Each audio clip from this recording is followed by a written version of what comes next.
സംസ്ഥാനത്ത് സ്വർണ്ണവില കുറഞ്ഞു. കുറച്ച് ദിവസങ്ങളായി തിരിച്ചുകയറിയ സ്വർണ്ണവിലയിലാണ് ഇന്ന് കുറവ് രേഖപ്പെടുത്തിയത്. 1120 രൂപയുടെ കുറവാണ് സ്വർണ്ണത്തിന് ഇന്ന് രേഖപ്പെടുത്തിയത്. 1,11,040 രൂപയാണ് ഒരു പവൻ സ്വർണ്ണത്തിന്റെ വില.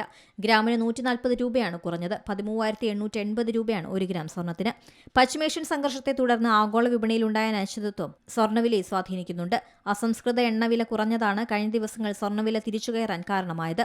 കഴിഞ്ഞ മാസം 3 ആഴ്ചക്കിടെ 26,000 രൂപയിലേറെ ഇടിഞ്ഞ് 1,00,000-ൽ താഴെ എത്തിയ ശേഷമാണ് വില കൂടിയത്.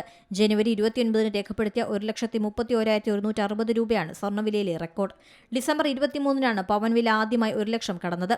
പശ്ചിമേഷ്യൻ സംഘർഷം തുടരുമെന്ന സൂചന നൽകി ട്രംപ് നടത്തിയ പ്രസ്താവനയിൽ ഇന്ന് എണ്ണവില കുതിച്ചുയർന്നു.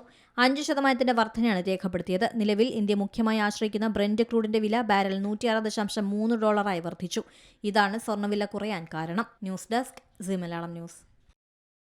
ഏറ്റവും പുതിയ വാർത്തകളും വിശേഷങ്ങളും വിരൽത്തുമ്പിലറിയാൻ സീ മലയാളം ന്യൂസ് എല്ലാ ഡിജിറ്റൽ പ്ലാറ്റ്ഫോമുകളിലും ലഭ്യം.